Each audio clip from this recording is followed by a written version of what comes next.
Hello, welcome to a Smurd P video, and today I'm looking at X-Men Civil War's book. I'm probably meant to be acting as a teacher right now, but the kids are watching Joe Wicks doing their exercise, so I'm going to make the most of that time and get a video in. And also, this is my first day off in months, so it's not the day off that I planned. I planned to take the kids and we were going to go away for the weekend. Unfortunately, we're obviously in this situation where, well, we're stuck indoors. And it's absolutely beautiful outside, which is making it even worse. So, but it is what it is. So we got to suck it up a bit and get on with it. So I'm going to review this. Hopefully I haven't bored you in the first 40 seconds anyway. Lovely X-Men comic cover is what I meant to say.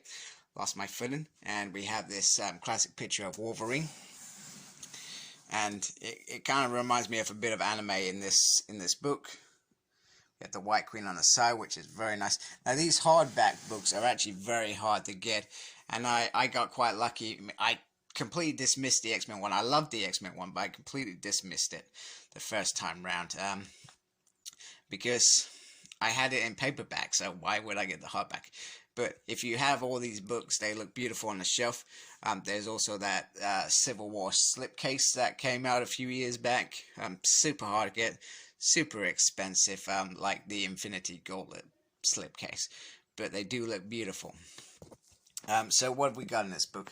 We have Wolverine 42 to 48, XFactor 8 to 9, Cable and Deadpool 30 to 32, Civil War X-Men 1 to 4, Blade 5 and Civil War Files, and Civil War Battle Damage Reports.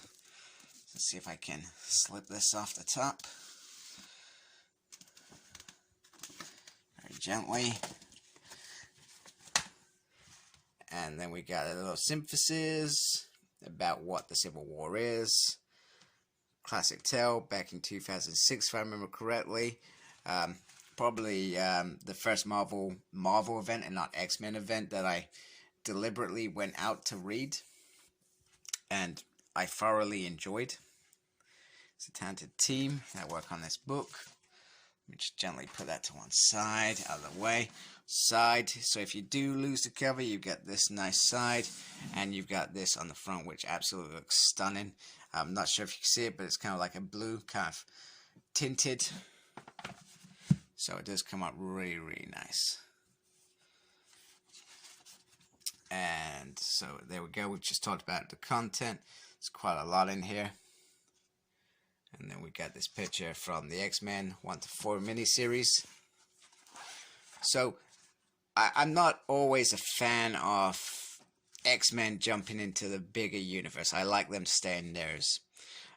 However, sometimes they fit in really well, and it's just not a crappy cameo. That makes sense. So Wolverine had a big part to play in this. He deliberately thought that nobody was looking for Nitro, and he was pretty much right. And so he goes after Nitro, following the trail. He comes up against Atlanteans, some sleeper Atlanteans. And I'm sorry, I am spoiling this book, so if you want to stop, we're stopped now. And Namor says, he killed my cousin, Royalty. I should have the opportunity. And by the end of it, he actually agrees with that. It is pretty bloody. We get him ripped to shreds in a thing. We get everybody stabbed and all sorts. We get Iron Man, who keeps popping up and interfering, although he helps Wolverine a little bit. It's pretty cool. Now, what eventually happens is we find out that Nitro was pumped up on MGH, mutant growth hormone, and this guy was the guy who sold it to him. So he pretty much, as a corporation, when things go boom, they get a contract to go repair it. So it's all about profit. Also, just so you're aware, the X-Men were saying that they were on the side fence and not getting involved at the time. So it's pretty cool. It's pretty gruesome. Let's just try to find there we go. That's the picture that I was looking for. So like I said, pretty gruesome. You know, my 10-year-old inside me would absolutely love this book just for the fact that it's got blood, gore, and it's just got a good story to it. It's not a crappy story, it's a good story. We also get this bit which goes back to the plane crash, and we get Wolverine's whole dream state going down, and him growing his body back again and again and again. And where does he go when he's died? So I kind of enjoyed that bit as well. Very nice. Now XFactor. XFactor, this series is one of my favorite all-time X-related series. Maddox and his detectives team. This is the very pivotal issues to the X-Factor universe. Since they launched, they were trying to find out how the decimation happened. And Teresa, through investigation, finds out from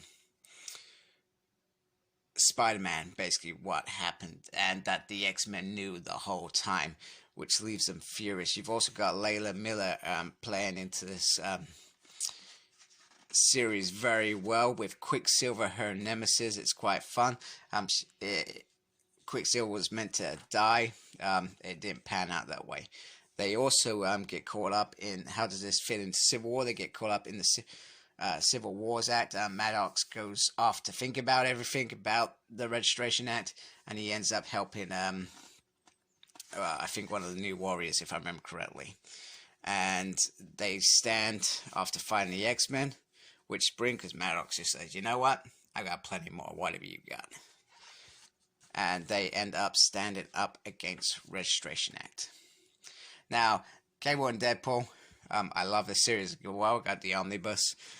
Once again, one of my favorites. I really hope we get an XFactor omnibus.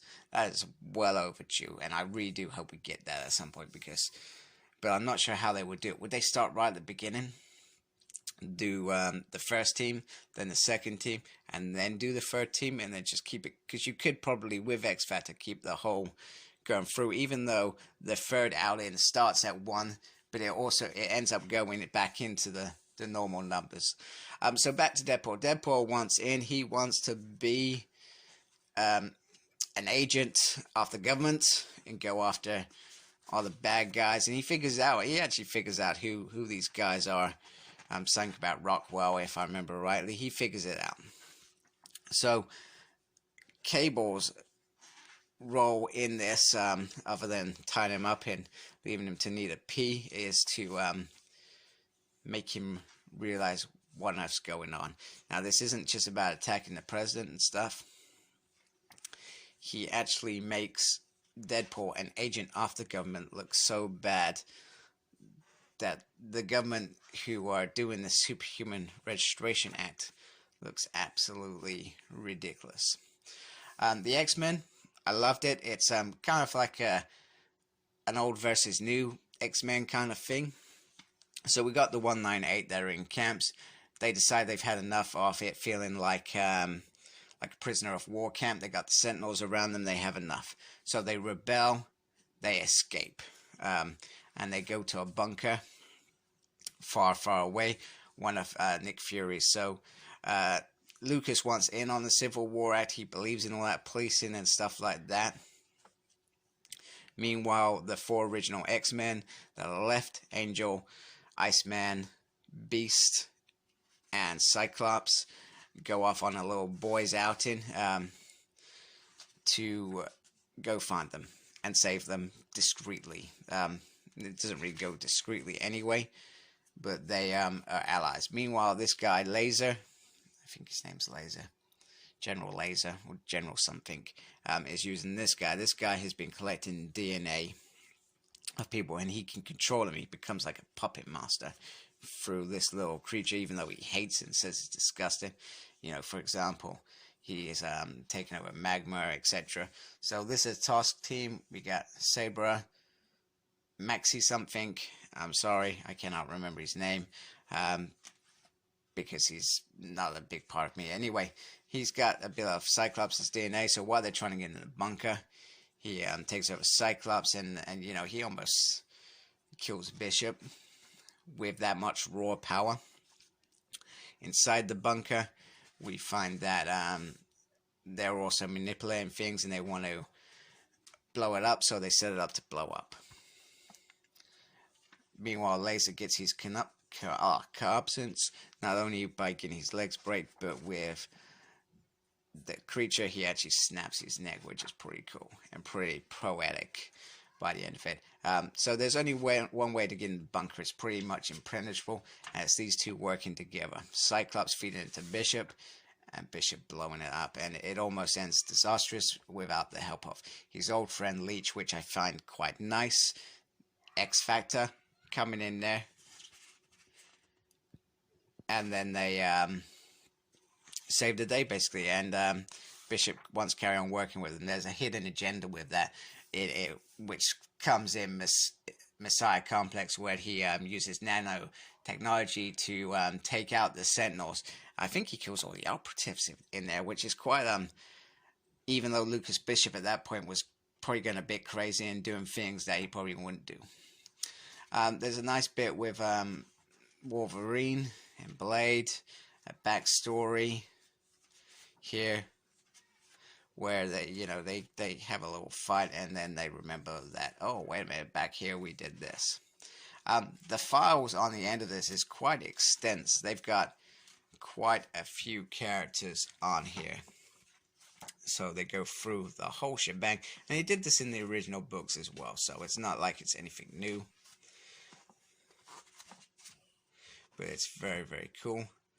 Shield, Thunderbolts, it's got everything. And then obviously the X-Men at the end, which is very, very cool. And it's got some schematics there, stuff that I dig, I like, I enjoy. And then we got some different things, some writing at the back by Tony Stark, international reaction. There is quite a lot. And then we got some character stuff again. See what I mean? There's quite a lot. And don't get me wrong, I've never stopped and read all this stuff, because there's a lot of characters that I'm not interested in. But yeah, lots and lots and lots. And all these characters had their own little storylines throughout the Civil War event. There's probably over about 100 issues for that event. And they all have their own little bit in there. Some are important, some are you find irrelevant. It's pretty cool. And then we get some cover art at the end. Oh, we get this as well. Some cover art at the end. So, just to wrap it up, this is a very beautiful book. I'm very happy to have it, and it goes nicely on my shelf. Whether you're into the whole Civil War thing or not, or you're just an X-Men fan, you can buy this and not be interested in the event whatsoever, and just enjoy the X-Men stuff of it as well. So like, comment, subscribe, follow me on Facebook, my page is SmurredP, follow me on Twitter, tweeting and stuff, at SmurredP, like, comment, subscribe, I think I've said that already, and embrace the geekiness. Take care, goodbye.